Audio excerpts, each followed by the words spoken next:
Hello friends, आज जो मैं आपसे रेसिपी शेयर करने जा रही हूँ वो पता है वो रेसिपी है जैसे स्प्रिंग रोल्स के जो शीट्स होते हैं, जिसे आपको बहुत डिफिकल्ट लगता है कैसे बनाएं। आज मैं उसकी रेसिपी आपसे शेयर करूंगी।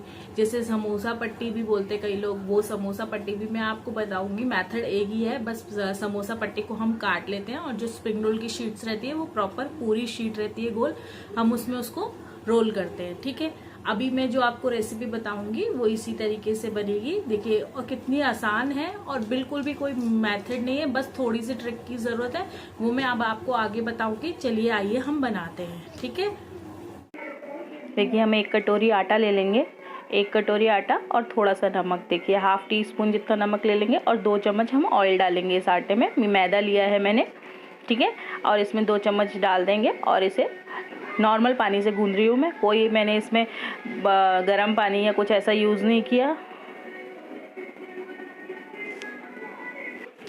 देखिए हम अच्छा सा आटा लगाएंगे।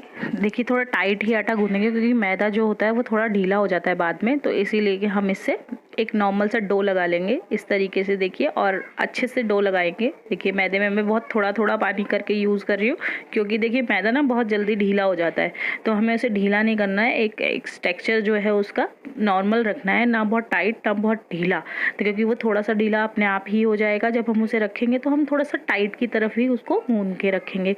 देखिए इस तरीके से मुक्कियाँ मार मार के हम इसे बिल्कुल स्मूथ और चिकना कर लेंगे अच्छे से। ये देखिए ऐसे फेंकेंगे ऊपर से नीचे के, तो ये बिल्कुल स्मूथ हो जाएगा। इस तरीके से हम इसे एक रैपिंग शीट में, ट्रांसपेरेंट जो आती है उसमें रैप कर लेंगे। देखिए मैं दिखाती हूँ आपको कटोरी में, इस तरीके से, और इसे 1 से 1.5 घंटा रख देंगे। देखिए यहाँ पर मैंने इसे रख दिया है। अब मैं एक तवा लूँगी, उसे मैं गैस जलाकर उसे रख दूँगी गर्म होने के लिए। उस साइड हम अपनी शीट पट्टी बनाएंगे। देखिए इस तरीके से आटा ले लेंगे पहले हम, जो हमने आधे से 1 घंटा हमने इसको रेस्ट दिया था, ले लेंगे। और देखिए अपना प्लेटफॉर्म आप अच्छे से क्लीन कर लीजिए। देखिए मेरा वैसे भी क्लीन है, बट मैं फिर उसको दोबारा से क्लीन कर रही हूँ। क्लीन करने के बाद एक टिश्यू पेपर से भी आप क्लीन करके देख लीजिए वो क्लीन है या नहीं। मेरा टिश्यू पेपर बिल्कुल वाइट निकला है, देखिए क्लीन है बिल्कुल। अब मैं इस प्लेटफॉर्म पे आटे को डालूँगी कुछ इस तरीके से, देखिए, और इसको आराम से मलूंगी। देखिए अभी हम इसको चिकना करेंगे, बिल्कुल स्मूथ कर लेंगे। जितना आप अच्छा आटे को का जो डो है उसको चिकना करेंगे उतने ही अच्छे आपके शीट्स बनकर निकलेंगी। तो ये याद रखिए आप, बहुत अच्छे से इसको करिए। अब हम सूखा आटा ले लेंगे एक प्लेट में। देखिए इस तरीके से अब हम इसे हाथ से लंबा लंबा रोल सा बना लेंगे, क्योंकि हम इसे अभी चाकू की मदद से काटेंगे। देखिए मैं सूखा आटा डालकर इसको अच्छे से रोल कर रही हूँ। देखिए रोल बना लेंगे, आप हाथ की मदद से भी बना सकते हैं इस तरीके से। देखिए ठीक है, अब मैं इसे रख दूंगी ऐसे। ये देखिए गोल गोल घुमाने से ये ऐसा लंबा सा बन जाएगा। अब हम चाकू की मदद से इसे काट लेंगे, जैसे हम पूड़ी के लिए काटते हैं उतना छोटे छोटे पेड़े हम इसको काट लेंगे। देखिए आप देख ही पा रहे होंगे कि मैं किस तरीके से काट रही हूँ। इस तरीके से हम सब पे काट लेंगे। मैंने इस 1 कटोरी आटे से 10 शीट्स बनाई थी। ये देख लीजिए 10 पेड़े बनेंगे इसमें, ठीक है। अब हम इस पेड़ों को गोल कर पेड़े बना लेंगे इसके। देखिए इस तरीके से, जैसे मैं हाथ से बना रही हूँ। देखिए इस तरीके से बना के प्लेटफॉर्म पे रख लीजिए सारे।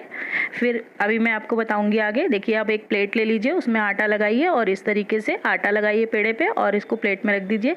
जब हम इसे हटाएंगे तो ये चिपकेंगे नहीं। देखिए हमारे 10 पेड़े तैयार हो गए हैं। अब हम जो है शीट्स बनाएंगे, यानी कि हम इन्हें बेलेंगे। देखिए एक ब्रश की ज़रूरत होगी आपको इस तरीके से। अगर आपके पास ब्रश ना हो तो आप कपड़े की मदद से भी लगा सकते हैं, या फिर आप चम्मच से लगा लीजिए। चम्मच से थोड़ा ज़्यादा लगता है, इसलिए मैं ब्रश या कपड़ा आपको प्रेफर करूँगी। देखिए इस तरीके से शीट्स बना लीजिए। देखिए जैसे मैं बना रही हूँ ऐसे इस शेप की इतनी बड़ी बड़ी आप सारे पेड़ों की रोटियां बना लीजिए। 10 पेड़े हम तैयार करे हैं, उसी को हम बेल लेंगे। देखिए 10 बनने के बाद मेरी कुछ इस तरीके से हैं। देखिए ये पूरी 10 हैं।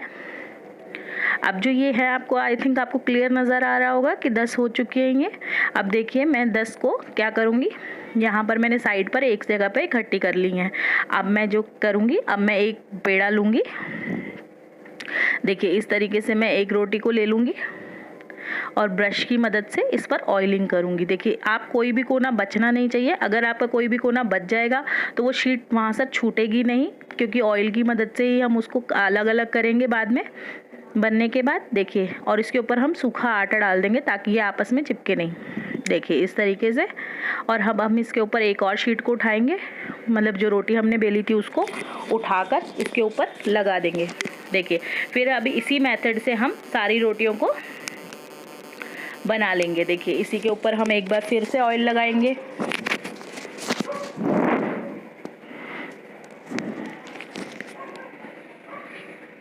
देखिए मैं अब फिर से ऑयल लगा रही हूँ इसके ऊपर, उसी तरीके से। देखिए मैं सारी तरफ घुमा घुमा के ऑयल लगा रही हूँ अच्छे से। और ऑयल लगाने के बाद हम इसके ऊपर सूखा जो आटा है उसे डस्ट करेंगे। देखिए इस तरीके से छिड़क देंगे चारों तरफ। देखिए कोई भी कोना मैंने छोड़ा नहीं है, उस थप पे लगाया है। उसके बाद फिर इसके ऊपर रोटी एक लगाएंगे और इसी तरीके से हम पूरी 5 रोटी एक के ऊपर एक लगा लेंगे और फिर हम इसे बेलेंगे। देखिए इस तरीके से दबा दबा कर अब मैं इसे बेल रही हूँ। तो आप भी इसी मेथड से इसे बेल लीजिए। और देखिए मैं बहुत बड़ा साइज़ का इसे बेल रही हूँ। अगर आपके पास बड़ा तवा है आपके घर में तो आप जितना आपका तवा का साइज़ है आप उसी हिसाब से बेलिएगा। मेरे पास तो तवा है, मतलब डोसा तवा मेरे पास बड़ा है, तो मैं उस हिसाब से बड़ी रोटियाँ बेल रही हूँ। आपके पास अगर छोटा तवा है तो आप छोटे के हिसाब से ही उसे बेलिएगा। कहीं आप पता लगे आप बड़ा बेल लें और वो तवे पर नहीं आ रहा, तो इस हिसाब का ध्यान रखिएगा। क्योंकि मेरे पास बड़ा तवा है तो मैं बड़ा ही बेल रही हूँ उसे। देखिए मेरा तवा इतना बड़ा है कि मैं इतनी बड़ी रोटी भी उस पर डाल रही हूँ, तब भी वो साइड से बची है उसमें जगह, यानी कि मैं और बड़ी रोटी भी उस पर डाल सकती थी, पर ऐसा नहीं है। देखिए मैं हाथ से इसको थोड़ा सा बड़ा करूँगी रोटी को और इसके ऊपर डाल दूँगी अच्छे से। अब जो मेथड है उसी को ही आपको सीखना है। देखो अभी तक तो सब कुछ आसान था। देखो अभी तवा होता है गरम, अब हमें शीट खोलनी है इसी के ऊपर, क्योंकि गरम गरम ही खोलनी है। देखिए यहाँ पर हाथ से मुझसे नहीं खुल रही थी तो मैंने यहाँ पे चाकू की मदद से एक नोक लगाई और शीट को खोल लिया। देखिए कितने आराम से मेरी शीट निकल गई है। इसी तरीके से हम दूसरी तरफ पलटेंगे और उस साइड की शीट निकाल लेंगे और शीट निकाल के फिर पलटेंगे, फिर पिछली साइड की जो शीट है उसे निकाल लेंगे। एक एक पलट कर हम शीटों को अलग कर लेंगे। देखिए मेरा हाथ भी जल रहा है क्योंकि गर्म है और गर्मी का टाइम है, तो भाप भी बहुत ज़ोर से लग रही है हाथ पर। इस तरीके से निकालेंगे और शीट में अलग अलग कर लेंगे। देखिए मैंने सारी शीटों को अलग कर लिया है और हम गैस को सिम पे ही पका रहे हैं इसको। देखिए ताकि क्योंकि हमारी शीटें जले ना, इसलिए देखिए मैं नीचे उतार कर इसको अलग कर रही हूँ, क्योंकि लास्ट की 2 ही रह गई थी तो उसे मैं नीचे उतार कर अलग कर रही हूँ। अब जो हमारी बची हुई 5 शीटें हैं, जैसे ये 5 शीटें बनी है, देखिए कितनी पतली है, कितनी ट्रांसपेरेंट है, आपको दिख रही होगी। देखिए 5 शीट्स हमारी बनके तैयार हो चुकी है। अब जो बची हुई 5 हैं पेड़े हैं, मतलब जो छोटी छोटी रोटियां हमने बेली थी, वो जो हमारी बची हैं उनको भी हम इसी मेथड से एक के ऊपर एक रिफाइंड और लगाकर कर लेंगे। 5 रोटियां फिर एक के ऊपर एक कर लेंगे और फिर उसे बेलेंगे। देखिए इस तरीके से मैं घी लगा रही हूँ, फिर हम इसके ऊपर पाउडर डस्ट करेंगे। देखिए इस तरीके से, और फिर एक रोटी रखेंगे, फिर से घी लगाएंगे और फिर से एक रोटी रखेंगे और अब हम इसे बेलेंगे। देखिए इस तरीके से हाथों से मैंने इसको थोड़ा सा बड़ा किया, फिर हम आटा लगाएंगे इस पर सूखा और फिर हम इसे बेलेंगे। देखिए बेलने का मेथड तो आपको पता ही है, बस एक ध्यान रखना है आपको कि चारों तरफ से रोटी इवन हो। अगर आपका कहीं से मोटा कहीं से पतला होगा तो आपकी वो टूट जाएगी शीट, वो मैं आपको आगे बताऊंगी। देखिए ये देखिए मैं कितनी बड़ी रोटी बेल रही हूँ। देखिए मेरा तवा गर्म हो चुका है, अब हम इस पर ये रोटी की शीट डाल देंगे। देखिए मैंने किस तरीके से डालकर जो सूखा आटा ऊपर लगा था उसे भी झाड़ लिया। अब देखिए हमारी बन रही है। अब हम इस शीट को पलटेंगे। देखिए हमारी पक चुकी है। अब हम इसकी शीट्स उतारेंगे। देखिए इस तरीके से मैंने नोक पकड़ा और इस शीट को उतार दिया। देखिए इस तरीके से चाकू की मदद से मैं शीट उतार दी है। अब इसी तरीके से हम सारी शीट्स उतार लेंगे। देखिए इस साइड की उतारी, पलटी, अब इस साइड की रेडी हो चुकी है। अब इस साइड की उतारेंगे। देखिए कुछ इस तरीके से।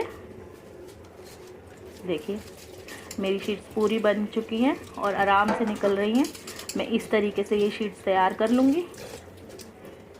देखिए बस अपने हाथ का आप ध्यान रखिएगा, क्योंकि गर्मी का टाइम है, भाप बहुत ज़ोर से लग रही है और जब मैं इसे बना रही थी तो मुझे बहुत ज़ोर से वो भाप लग रही थी हाथ में, तो इस चीज़ का ध्यान रखिए और गैस को सिम ही रखिएगा। देखिए हमारी शीट्स पूरी बनकर रेडी हो चुकी हैं, कुछ इस तरीके से हैं। अभी देखिए मैं आपको बता रही हूँ। देखिए कितनी पतली है और कितनी ट्रांसपेरेंट है मेरी शीट। इतनी ही पतली आप बना सकते हैं आराम से घर पर इसी मेथड से। देखिए अब मैं आपको इसको काट के दिखाऊंगी। एक प्लेटफॉर्म ले लीजिए। देखिए मैंने चकला लिया है, यहाँ पर आप कुछ भी ले सकते हैं, चॉपिंग बोर्ड या कुछ भी। मैंने चकले का यूज़ कर रही हूँ। तो इसको इसके ऊपर रखिए, एक के ऊपर एक, और इसके कॉर्नर्स काट लीजिए। पहले नाप लीजिए आपको कितनी चाहिए। देखिए मैं समोसे के लिए यहाँ पर काट रही हूँ, तो मुझे रफली भी चलेगा। जैसे मैंने उसका साइड नहीं काटा है, उतने पे मेरा समोसा बन जाएगा। मैं आपको बताऊँगी कैसे समोसा बनता है। ये देखिए यहाँ पर, और ये देखिए मैं इसका कॉर्नर भी काट के दिखा रही हूँ आपको, कि जब कॉर्नर काट के हम उसे रख लेते हैं, जो हमारा ये वेस्टेज है हम इसे वेस्ट नहीं करते हैं। इसे आप धूप में सुखा के तल के रख लीजिए, तो ये आपका पापड़ी बन जाती है। और अगर आपको पापड़ी नहीं खानी तो आप इसको मट्ठी एज अ मट्ठी के लिए भी यूज़ कर सकते हैं, चाय के साथ खा सकते हैं। तो वेस्टेज आपका इसमें कुछ भी नहीं होगा, आप सब कुछ को यूज़ कर सकते हैं। ये देखिए हमारी पट्टी बिल्कुल तैयार है बनकर। अब इसके कॉर्नर्स हम काट लेंगे, जैसे टेढ़े मेढ़े हो रखे हैं उसको हम काट लेंगे। और काटने के बाद दूसरा भी हम साइड से भी हम काट लेंगे। देखिए अब हमारी कितनी अच्छी समोसा पट्टी बिल्कुल रेडी हो चुकी है। देखिए देख पा रहे हैं ना आपकी कितनी अच्छी और कितनी बढ़िया हमारी। देखिए इस तरीके से मोड़कर हम समोसा रेडी करेंगे। इसके अंदर आप फिलिंग डालिए किसी भी चीज़ की, जिस चीज़ का आप बनाना चाहें, पनीर का, आलू का, चिकन का, जिस भी चीज़ का आप समोसा बनाना चाहें बनाएं। और देखिए इस तरीके से यहाँ पर पानी लगाएं, पानी लगाकर आप इसे फोल्ड कर दीजिए। और देखिए आपका समोसा पट्टी बिल्कुल रेडी हो चुका है। समोसा आप बना सकते हैं। देखिए मैं खोल के भी दिखा रही हूँ कितने मस्ती से लचक है उसके अंदर। ऐसी ही लचक अगर रहेगी तो कभी भी क्रैक नहीं होगी। देखिए अब हम कॉटन का कपड़ा ले लेंगे, उसके अंदर इसको गीला किया हुआ है मैंने, और इसके अंदर लपेट कर फ्रिज में रख देंगे। तो फ्रेंड आपने देखा कि कैसे मैंने वो रेसिपी बनाई और कितनी आसान तरीके से बताई। बस ट्रिक है जब उसे हम शीट्स को खोलते हैं, बस वही ट्रिक है, क्योंकि वो थोड़ा सा आपको सीखना पड़ेगा कि उस टाइम पे वो गर्म होता है और उसे खोलने में थोड़ा सा हमें प्रॉब्लम होती है। तो उसको उस टाइम पे आप थोड़ा सा आराम से खोलें और केयरफुली खोलें, आप अपना हाथ ना जलाएं, आराम से उसको खोलें और वो आराम से आपकी शीट बन जाएगी। और उसके बाद आप गीले टॉवल में लपेट कर उसे रख दीजिए। जब भी आपको यूज करना हो स्टोर कर दीजिए। स्टोर करने के बाद जब भी आपको उसे यूज करना हो तो आप उसे निकालिए, उस पर थोड़ा सा ब्रश से पानी लगाइए और वो फिर से नॉर्मल आपकी जो सूख जाएगी पट्टी, वो फिर से नॉर्मल शेप में आ जाएगी, मतलब उसमें लचक आ जाएगी, ताकि आप उसे मोड़ेंगे तो वो क्रैक नहीं होगी। इस तरीके से आप उसे बना लीजिएगा। और जब भी आपको जो भी बनाना है आप उससे बनाइए। आप स्टोर करके भी रख सकते हैं इसको, ये खराब नहीं होती है फ्रिज में। आप आराम से इसको 1-1.5 महीने के लिए स्टोर कर सकते हैं। तो आप बनाइएगा जरूर। और अगर आपको पसंद आई हो रेसिपी तो प्लीज शेयर, लाइक, कमेंट जरूर करें। Bye bye.